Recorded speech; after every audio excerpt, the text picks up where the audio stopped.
When you're in it and it's stressful, it seems like the only thing, but it's not. The world and the universe is so much bigger. Sometimes it's helpful to think about the fact that, like, in 5 years, really probably less, no one's going to care whether or not you replied to that email. Welcome to The Art of Speaking Up, a podcast that empowers professional women to rise. I'm your host, Jessica Guzik, and in this show, I take you undercover into the stories and lessons that I learned, sometimes the hard way, throughout my career. I also talk with working women, leaders, and coaches to show you that no matter what your struggle is, and no matter what your career goals are, you already have all the talent that you need to succeed.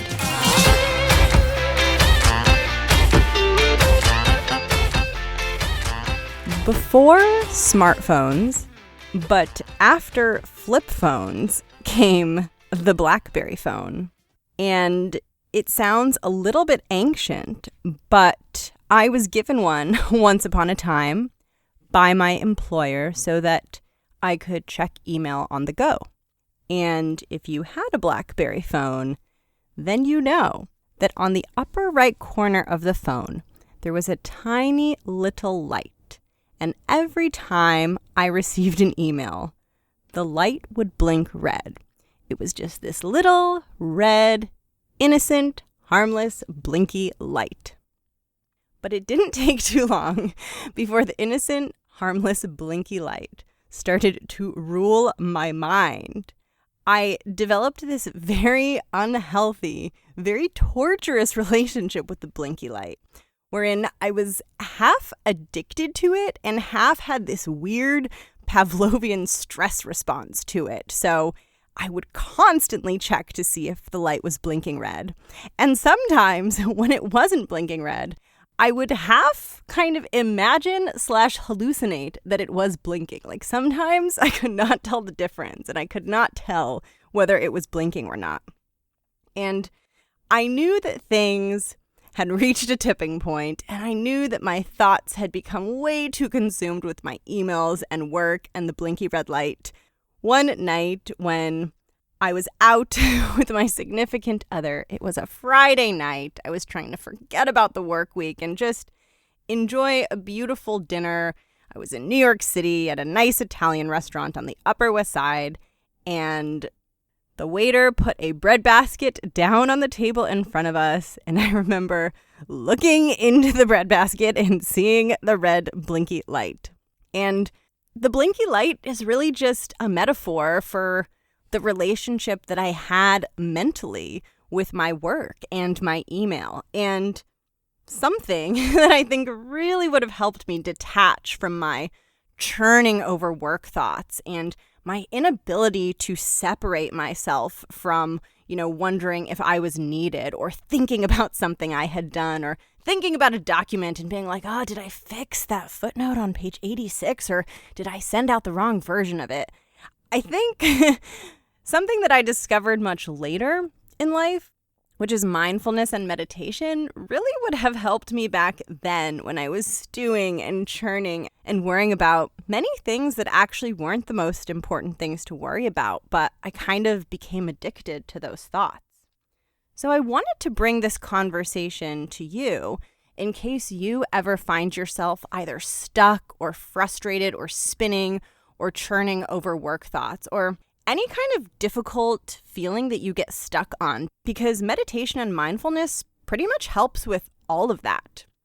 The cool thing about it is it's a universal skill and it's a muscle that you build over time that can solve so many problems. I want to say almost any internal problem, because what you're doing when you're meditating is you're effectively getting really, really quiet and listening to your thoughts and just watching your thoughts as they come up. But instead of engaging with your thoughts and instead of kind of hooking into your thoughts and attaching to them, you just watch them. So the way that I like to think about it is if you're standing by a train track and your thought is the train and you see the train coming, you allow the train to just go right past you and you don't get on the train.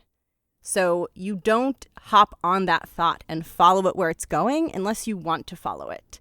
And this is such an important skill because if you're anything like me, your thoughts can go bananas. I mean, mine can get really, really crazy and go to places that I really wish they wouldn't go to. But if I have meditation, then it's okay. Because when I'm having these worry thoughts or these fear thoughts or I'm spinning or I'm imagining this crazy scenario that's probably never going to happen, I can stop and pause and remind myself that those are just thoughts and I can choose to separate from them and maybe even choose to find a different, better, friendlier, more optimistic set of thoughts. And that's why meditation is so incredible. And the conversation you're about to hear with Charlotte Myers is all about the stress that she faced at work and some of the frustration and stuck feelings that she got caught in and how she found meditation and mindfulness and was really able to use it to feel and perform better at work, which is just incredible because it's a win-win for everyone. You feel better, you do better, and it's also really healthy for you. Charlotte is incredibly well-versed in how to have a healthy relationship with your own thoughts. And we talk all about that in this episode. And just like me, she identifies as a feminist and she loves supporting and empowering women. So this was a pretty magical, very special conversation that combined so many things that I loved. And I learned a lot of new things that I'm excited to take with me into my life and into my career. So I'm really pumped for you to hear it. I will let you hear how she introduces herself, and I really hope you enjoy this. Should we begin? Should we get in? Ooh, yeah, let me take a deep breath first. Cool. Yeah, so my name is Charlotte, and my professional life work in fundraising for a women's center. And that entails building relationships with donors and showing them the impact of their gifts and asking them for money occasionally. And outside of that, I also have a business called Airy Fairy Feminist, and that is really focused on empowering women to stand in their own authentic selves and not apologize and set boundaries and learn who they are and learn to like and love who they are. And so with that, I have a podcast, I do one-on-one coaching, and I also create courses. And that's what I'm passionate about. You can probably tell from those two things. They have some things in common, social justice, equality, and also just people living their lives as who they are and not who they think they should be or who other people want them to be, because that's garbage trash. That's no fun. I relate to that garbage trash. I dislike it as well. And you've talked before about how mindfulness and that self-awareness practice is a pretty big part of your work. I would love to hear about your journey with that, how you bring that into your work, all of the things. You can start wherever you like. Sure. So it is definitely a journey. So I can sort of go back to when it started.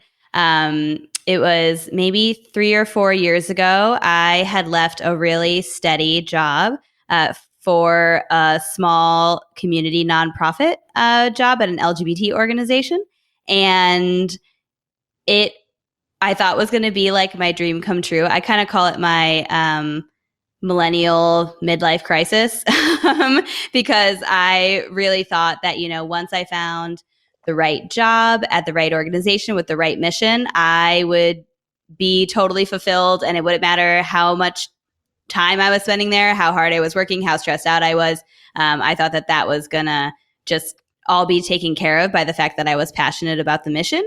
And I discovered that to not be the case.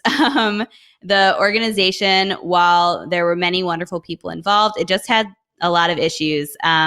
It wasn't well staffed. It wasn't well run.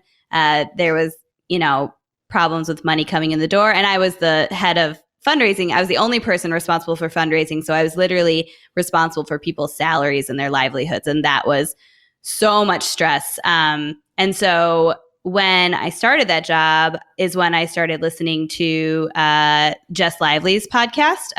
Some of your audience may know of her. And just because I had a long commute and someone had told me about it, so I started listening to it.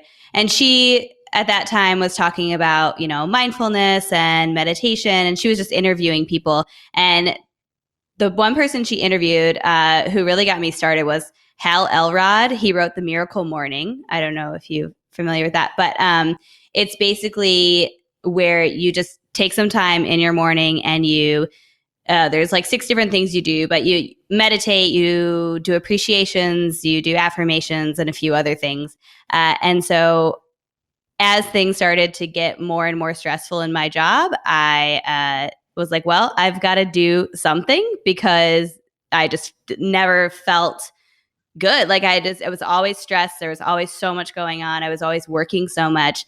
So I was like, well, I guess I'll give this a try. And so I started doing that. And that really like allowed me to, exist and not cry every day at that job. And so I found that by practicing mindfulness and appreciation and meditation, I was able to find some space and some time that I felt like I really controlled and wasn't controlled by anyone else. And so that's how I got started on the journey. And then really, as Jess's podcast sort of evolved into some even more spiritual stuff, I kind of jumped all in and have been on that journey ever since. But mindfulness was definitely the beginning of that and like saved my mental well-being for sure. Did you jump right into meditation and the morning routine? Did it take you some time to kind of figure out how all of that clicks with you? Ooh, that's a good question. I, at that time, less so now, I'm really good with a procedure and with a specific kind of program. And so I just jumped right into like exactly what that book sort of entailed. He had very specific things. So let's see, it's the savers. So it's silence, affirmations, visualization, exercise, reading, and scribing, which essentially means writing. And what I liked about it, because at that time I felt like I had no time, I had a lot of time scarcity going on. You could do it all in 6 minutes. He was like, you could spend 1 minute on each of these things. And so it started really small. And then eventually I was getting up like an hour early so that I could spend more time doing that because I liked it so much. And then that community is interesting because then they're kind of like, I get up at 3:30 in the morning and I do a 3-hour miracle morning. I don't think you have to do that. You just have to find what works for you. And then I don't do that exact thing anymore. It sort of evolved from there, but it was a really good, manageable way to get started. Wow, the word scribing. I should start using that if someone interrupts me. Be like, I'm busy scribing. I will get back to you later. I think he was just trying to make the acronym work. I think he might even say that in the book. That's why he called it that instead of like writing. But essentially, it's like journal or write appreciations. I did gratitude journals. That was my scribing. But yeah. That's a funny word. I might start using it. There you go. When I started to get into meditation and some of that stuff, for a while, I kept thinking, I'm doing this. Is it working? Is it working? I don't think it's working. And then I skipped a couple of sessions. And then I realized this was working because I started getting very frenzied immediately and I could just sort of tell. But I'm wondering, how did you notice the change? Because it probably took some time. How did it start showing up outside of the actual morning practice and in your day-to-day? Yeah. So I had a similar experience to you. It was like, I think part of it, okay, 2 things come to mind. One is it was just a new thing. I had never done anything like that before. And so I think like that was growth and that was learning. And so I feel like when you take on something new and you learn it, as long as you don't hate it, it's exciting. And so that definitely kept me going. And then I did notice like when I would stop, because sometimes I would get in such a crabby mood that I would just want to sleep longer. But I would notice that when I did that, it wasn't like it was adding a ton to my life. Well, I guess it was. I just wasn't noticing it until I didn't do it for a couple days. And then I was like, oh, I was like, okay, I'm feeling worse throughout the day. My thoughts are racing more. Because what happens when you practice, especially meditation, like the whole thing was really helpful, but I think meditation was the big one for me because when you practice in like a kind of protected environment of like a room where no one's going to bother you. Like your cat might climb on your lap, but that's not going to stop you from meditating. And you practice just retraining your thoughts back to your breath or back to your body if you're doing a body scan. You start to make this space and you start to be able to train your thoughts back so that when you're going through the rest of your day, and your thoughts start racing when you're at work, it's sort of natural. It's kind of like muscle memory. Like you can bring your thoughts back and you can go, oh, look at that. My mind is racing and I'm going off into all these scenarios that are not likely to happen at all, but my anxiety is just going. You can learn how to sort of bring it back. And even if you don't take like a deep breath, which I think is always helpful, but sometimes it's hard to remember. Like I still think your brain just knows. And so you're sort of working that muscle of being in the present moment. And that certainly helps because you can't be anxious if you're in the present moment because then you're thinking about a future moment or you're thinking about a past moment. You're not really in the present moment because if you were in the present moment, you wouldn't be anxious or thinking you don't have enough time because you have the time that you're in right now. Does that make sense? It makes total sense. The anxiety is this layer that is on top of whatever is happening around you.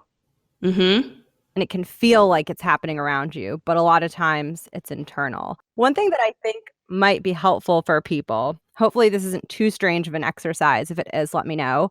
But would you be able to sort of walk through what is happening in your mind as you're meditating? Because I think some people, I know for me, it's sort of confusing to understand what it is and kind of how you internally are interacting with your thoughts. Would you be able to spell that out? Sure. Yeah, a lot of people think that meditating is not thinking, which is untrue. I mean, maybe you'll get glimpses of that. Maybe, I don't know, like Eckhart Tolle and other people, they don't think when they meditate. But really what you're doing is you're learning to observe your thoughts. So say you're focusing on your breath, which I'll be the first to admit, the focusing on the breath ones are always weird because I'm always like, am I breathing weird? so we'll take that as an example, right? If you're sitting there and you're focusing on your breath, I feel like I start to control my breath more than just letting it be natural. So I have those problems and I still meditate and it's fine. But so what you do is you focus on your breath. And then when you start to think about something that isn't your breath, you just kind of go, oh, I'm thinking about something that's not my breath. Okay. And then you just return to your breath. And sometimes you'll go the whole time and you don't focus on your breath at all and you feel like you haven't meditated, but that's why it's a practice. And a lot of it is just really hard for people to just sit still because we have so much internal and, you know, quote unquote external expectations of us that we feel like we always have to be doing something, and to sit still is to not be productive. But really, when you learn to sit still, like you actually end up being more productive if you care about that. I don't really care about being productive at this point in my life. I care about feeling good. But yeah, it's a practice in that. So it can be so hard when things get like crazy, crazy, crazy busy and you start feeling that rush of, oh my gosh, too many things. That's when you need it the most. And that's also when it is the most challenging to stop. Yeah. And that's why I would recommend, I mean, I started doing it in a pretty negative scenario because I didn't know where else to turn. I was like, well, I can't make there be more hours in the day. And I unfortunately cannot do all of this work. Like there was no physical way I was going to be able to do all that work. So it was just like, well, I've been hearing about this thing. Let me give that a try. I don't remember like the exact moment when I decided I was going to try it, but probably just from reading that book. But yeah, it's when you do it when it's not a ton of pressure on, then that's good, right? Like you just have to choose to actually do it when there's not a ton of pressure, because then when the pressure's on, you'll already have it in there. So do it on a weekend. Like if you don't work on the weekends, do it on a weekend morning, as opposed to a barrier for a lot of people can be like, well, I don't want to get up earlier. Fine. Do it on a weekend. Do it in the middle of the day. Do it after work. Do it whenever works for you. Just try it. And if it doesn't help, then that's fine. But if it does, but it will, because that's science. It will help. So you were in a situation where basically you were in a high pressure environment, and one of the things contributing to the pressure was having more things to do than time, and you found this as a tool, and then you're still in that situation and the environment is still the same. But how did your experience of the environment and your reality shift once this started helping you? So there's a short-term and a long-term answer to that question. And the short-term question is that in the day-to-day, I just felt less stressed, and I was able to see things as they were happening and just sort of notice them and not react to them. Because that's another thing you do in mindfulness and meditation is you learn to kind of not necessarily, it's a little bit of distancing yourself, but it's being less attached to kind of what's going on, so you can just notice it. And so that was definitely the day to day. But then the long term answer is I was only in that job for 6 months, and eventually I did choose to leave because it just wasn't worth my mental well being. It was just really stressful, and I think that you can choose how you react to your circumstances. I think that takes a lot of practice. And at that point in time, I wasn't like, I'm not a Zen guru now, but I certainly wasn't one then to be like, okay, this is all happening and I'm still good. Like, it was still really affecting me. So I did eventually choose to leave, which I think anyone should do if they're in a position where they are just not feeling good often. I'm really happy that you said I was not a Zen guru. I am not this, it did not make me this invincible person, because for me, the thing with all of this stuff, whether it's mindfulness and meditation or some other practice, it's not about getting good at the thing and becoming the thing and doing the thing. The thing is there for you, and it's purely there for you to feel good. And I think it's important to not make it into another source of agony. Yeah. And that's what I want to say too is, I'm talking a lot about meditation and mindfulness, but I never want to put expectations on people. So I don't want your listeners to go and say, oh my goodness, I should meditate. I should do this. I should scribe. I should do all of these things. Like, you have to, you have to find what's right for you. And maybe that means you get up in the morning and you listen to music and you dance around your house. Maybe it means you go for a walk. I do suggest taking time for yourself, because I think a lot of people are not taking enough time for themselves. But it doesn't have to look like meditation. It can look like whatever brings you joy or peace or whatever you're looking to feel. 100%. For me, one of my things is I need to be going out once a week and getting a glass of wine with someone who makes me laugh and who I love being around. And that is more effective for me than some of these other practices. And so that's what I do. Yes, it's perfect. And that's cool too. It's whatever works for people. And the process of trying this stuff and the exploration process should be fun. And if you try something and it's not fun or you don't like it, then you get to go try something else. Yeah, like I take a yoga class at my work. So it's every Monday, and it's over the lunch hour, and it's literally in my building. It's one room away from my office. And there are some days when I just don't feel like doing it, and it's super cheap. Like, there's every reason to do it, right? Because it's right there. But I almost didn't sign up for it because it's a vinyasa class, and I'm like, oh, I like meditating and I like peace of mind, so this is so convenient and perfect. But when I go, I don't always really enjoy it. And then I did just discover yin yoga, and oh my goodness, if you want to do a yoga class that is just like an hour-long meditation, basically, where you barely move and you just lay on the floor pretty much, try yin yoga, because it's like my new obsession. I love it. Is that similar to restorative yoga? I think so. Yeah, it's where you do like maybe 10 poses throughout the whole hour, and you sit in them for longer, and you just kind of let it go. And it's been kind of like vinyasa yoga, like my friend calls it good butt yoga, like when you're doing yoga just to for exercise, which is great. I just want to meditate pretty much. And so it's been really nice, and it's been more spiritual for me. And the instructor, she has been saying things that have really been resonating with me lately. Two of the things she says all the time are, let it be easy and let it be peaceful. And I just like that. It's like not striving for something to be easy or peaceful. It's like, just let it be, let go. Like that's really where that comes in, because if you get all uptight about meditating every single day, and if you don't meditate, you're pissed off, like, and you're putting all this pressure around it, it's not going to have the impact. You want to let it be easy. I love that so much. Yeah, she's wonderful. One thing that I would be curious to hear from you is maybe an example of a before and after. So something very stressful blows up at work. I would kind of love to hear you walk through what is going through your mind, and then sort of, again, what that experience was like, but having the mindfulness toolkit under your belt. Yeah.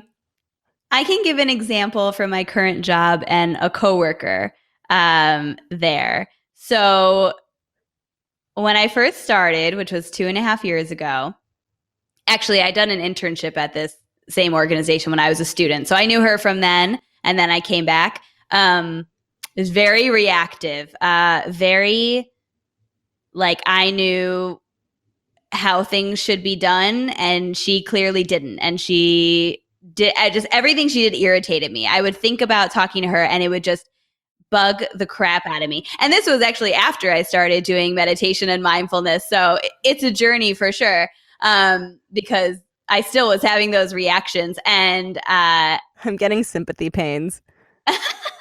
she just, we just do things so differently. And there was a time in my life where I couldn't abide that. Like it drove me nuts, because I thought I knew the best, most efficient way to do everything. And she didn't care about being efficient.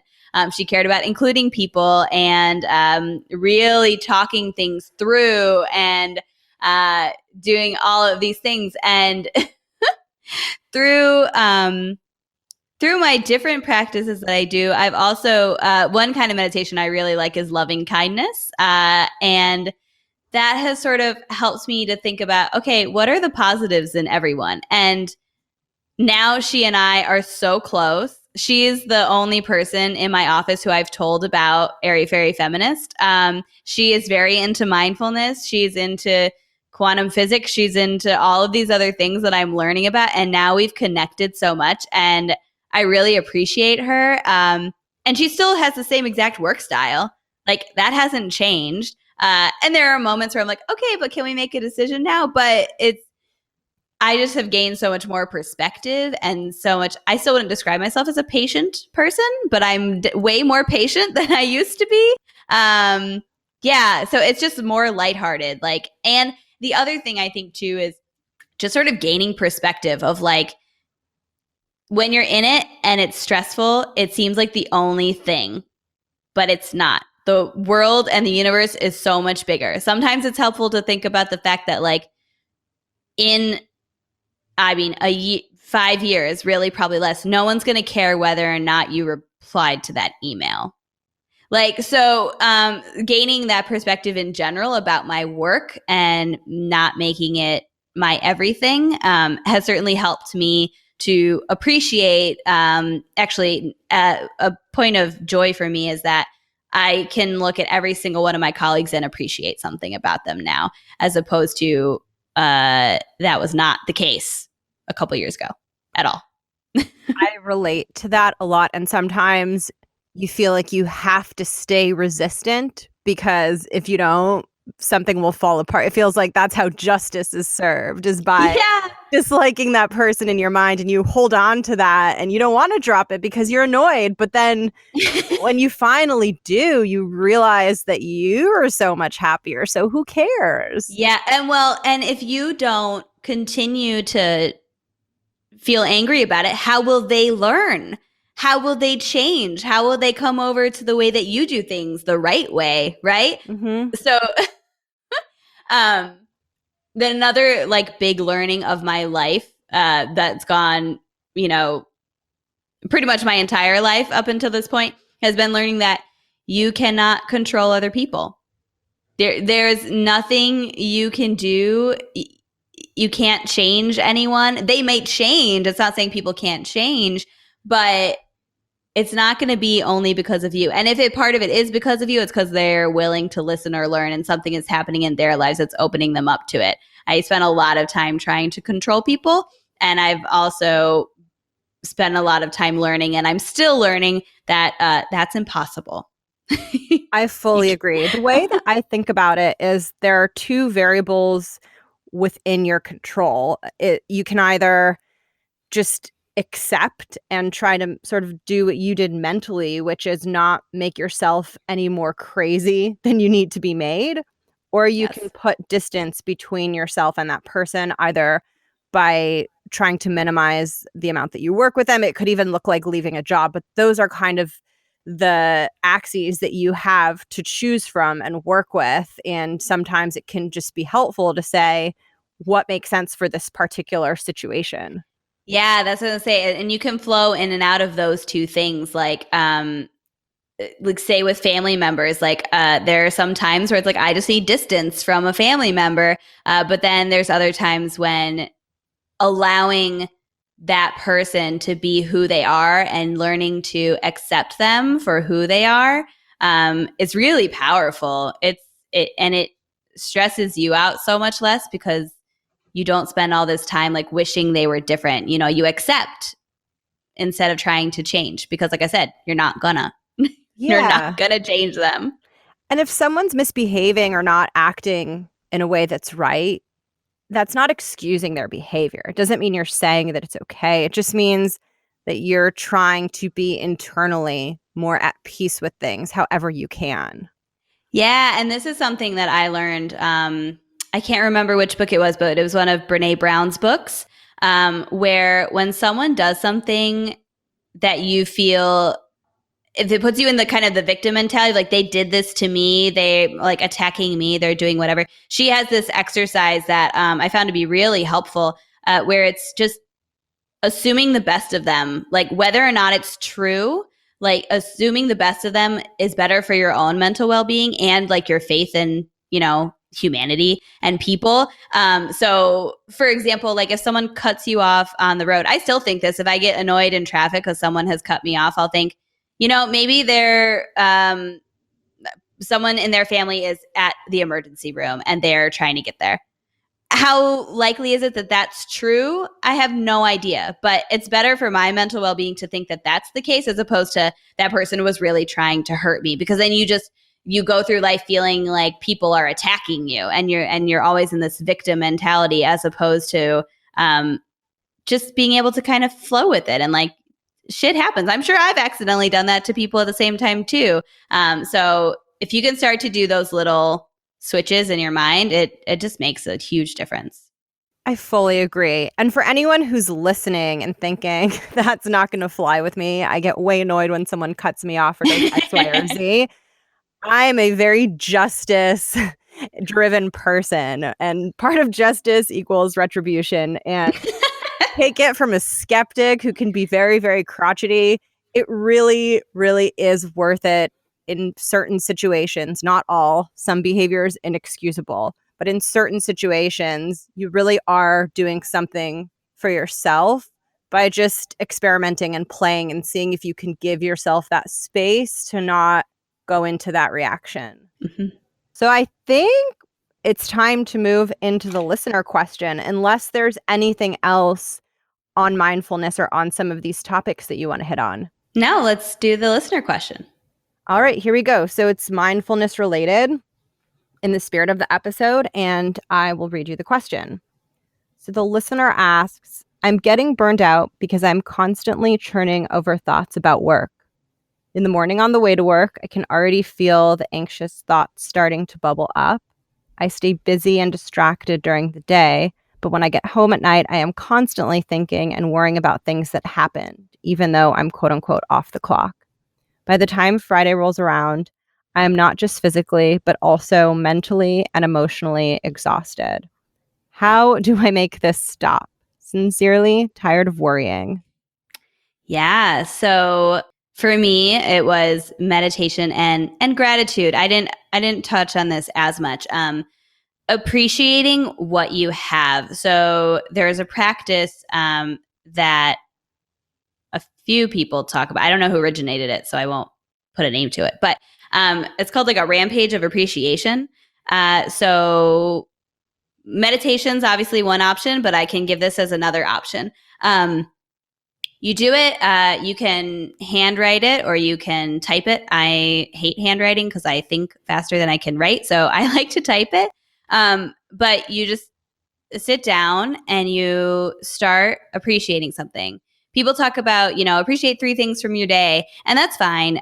But sitting in the emotion of appreciation for like 5, 10, 15 minutes, however many things that means you need to appreciate, is a different experience. So what you do is you start with a small thing. So I might appreciate that it's beautiful weather outside and the color of the grass in my lawn. And I appreciate that I am talking to you. And I appreciate that I have my phone, which allows me to connect with people and be my alarm clock and call people and connect with people all over the world.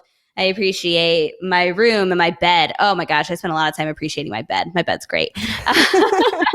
And so you just sort of go with that and you start with the smallest, like it can be tiny because if you're feeling really shitty and you're feeling really stressed out and you're only focusing on the negative, it will be tiny to start with. One thing that Jess Lively talks about is I appreciate that the earth turns in a way that allows me to like not have to that enables gravity so I can walk and I don't have to worry about it.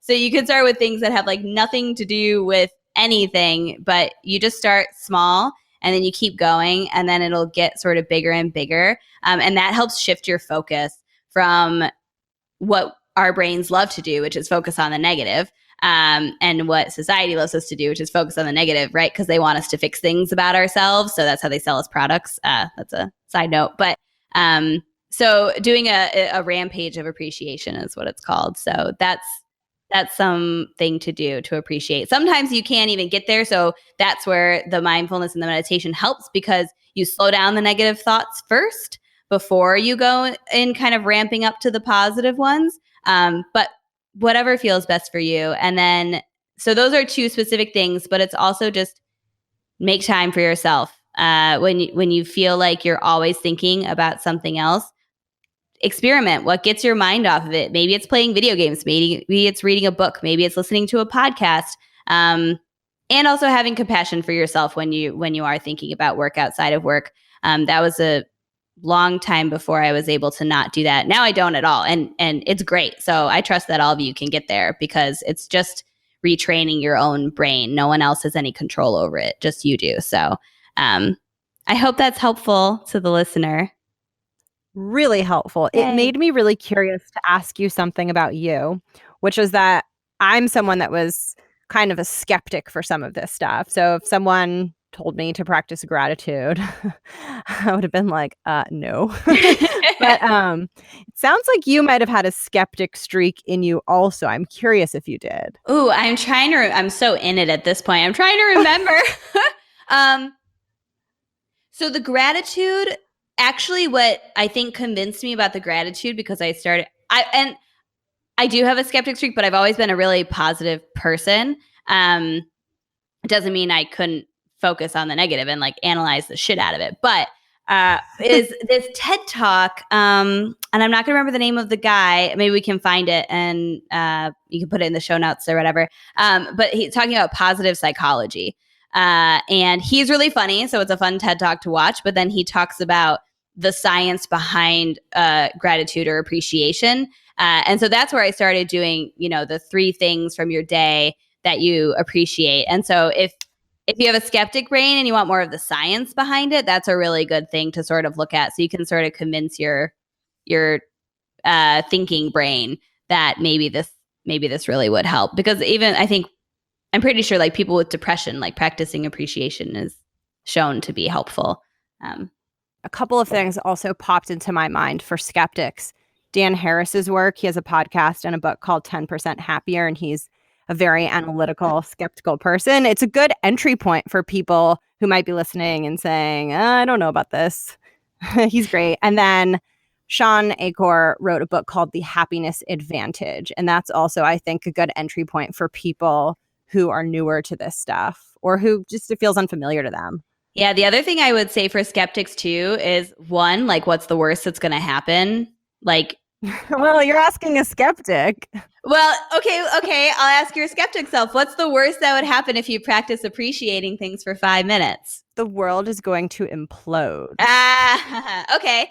So then the world's going to implode, and then use your skeptic logical brain to say, what are the chances that that's actually going to happen? And it's probably pretty low. The other thing that's been interesting is to look at identity and what is triggering like your thoughts around identity. Because if it's like, well, I can't do this because I'm a skeptic, because I'm a realist. I love when people say, oh, I'm not a pessimist, I'm a realist. I'm like, oh, that's just a pessimist. That's what pessimists say, is that they're realists. Identity is a weird thing. Like, and that's why it's so interesting for me to put feminist on myself. I still consider myself a feminist, but my feminism has changed for sure over the years. So what is just triggering who you think you are? And is that really who you are? And maybe you would learn more about yourself if you just tried something new. And maybe it's going for a walk. Maybe it's not, woo-woo meditation and appreciation. Maybe it's just getting outside. Wonderful. So before I get to the closing questions, I just wanted to ask you to share where listeners can find you and get in touch with you if they want to connect or learn more about your work. Yeah, so people can find me on Instagram at Airy Fairy Feminist, AIRYFAIRY, and then feminist. I hope you know how to spell. And then I'm also offering one-on-one empowerment coaching sessions. So if anyone really wants to dive into, how to practice mindfulness, step into your own power, create boundaries, find your most radically authentic self, all of those things, I'd love to work with you. And feel free to send me a DM on Instagram to get started. And now we are ready to go on to a couple of closing questions just to round things out. So the name of the podcast is The Art of Speaking Up. And I would love to hear your thoughts on speaking up, whether it relates to mindfulness, the topic of the show, or just your thoughts on it in general. Yeah. Speaking up is most powerful when you aren't attached to the reaction of others. So I speak up a lot. I mean, because I don't have a problem doing that. I don't really care what others think. And I know that that's not something that everyone can say. But if you're speaking up because you want someone else's approval or you want someone else to accept you, just be aware of that. Like, you can still do it. Like, I think that's great. But it's really powerful to stand so much in your own truth that when you speak up, it's for you, and it doesn't matter what people's reaction is. So that's been we could probably do a whole other podcast on like how to get to that point. But for now, just notice. And just a more logistical thing, like if you're afraid to speak up, like at a meeting or in your community, many other people are probably thinking the same thing you're thinking. So if someone has the strength to voice it, then you're probably helping others at the same time. Yes, there's so many times where you're thinking a thought and then someone else says it. And you realize you should just say the thought when it comes up. Yeah, but you get there in steps. So even if it's something that is a challenge, first of all, I'm sure you and I still have situations where speaking up is going to be hard for us. But for someone who's more at the beginning of that journey, just allow it to happen in teeny tiny increments. That's all you need to focus on. And don't beat yourself up if you don't. Mm-hmm. Like, you weren't ready in that moment, and that's okay. Maybe the next moment, but Exactly. You can't get down on yourself because it's very likely that the reason that it's hard for you to speak up has less to do with you and more to do with something else. And so you really can't blame yourself because you're not doing anything wrong. You're doing the best you can in the situation that you're in. Yeah. For the final question, a little bit of context. I started this show because when I was in my 20s and figuring out all of this stuff about the professional world, I was having a really tough time. And I started it so that I could speak to other women who are in that situation and maybe going through some of the things that I went through. So to close things off, I wanted to give you a chance to speak to women and share whatever it is you would want them to hear. So I'll just give you the floor. Oh, thank you. So much, but the first thing that comes to mind is just like, you're awesome. Like you might have a lot of things in your brain going on that say that you're not, but you totally are. And there's no measuring stick for that other than your own. And I think the measuring stick is like being you. So the more you can learn about who you are and be that, like the more joy you'll have in your life. And not everyone's going to like it, and that's okay. Like there's a lot of people in the world, they don't all have to like it. You have to like it. You have to like you. And then everything else will sort of fall into place. Thank you for listening. I have to confess one little thing, which is that there was a time in my life where I had quite a consistent meditation practice, and I really did notice that things were better. Like I said, when I stopped doing it, I realized that it was working because all of a sudden I felt much more frazzled. And as of late, I've been a little bit sporadic and inconsistent, and this conversation actually gave me the motivation to want to do a little bit every day. So I'm going to aspire for a really short 5 minutes every morning because I know if I set the bar too high, I'm not going to do it. So I'm going to pick something super small and attainable and just go from there, and feel free to do it along with me. I hope we all stick with it. And if you're enjoying the show, I would be so appreciative if you could rate the show or write a review for the show, or really the highest impact thing you can do is share the show with someone, because the thing that I care about the most is helping more women feel good and feel confident, and that's what I'm trying to do through this show. So the more women I can reach, the better. But the reviews and the ratings are like crack to me. And every time I get one, I get very, very happy. It's nice that I can have such a positive reaction to something not as harmful as crack. So yeah, that's what that's like for me.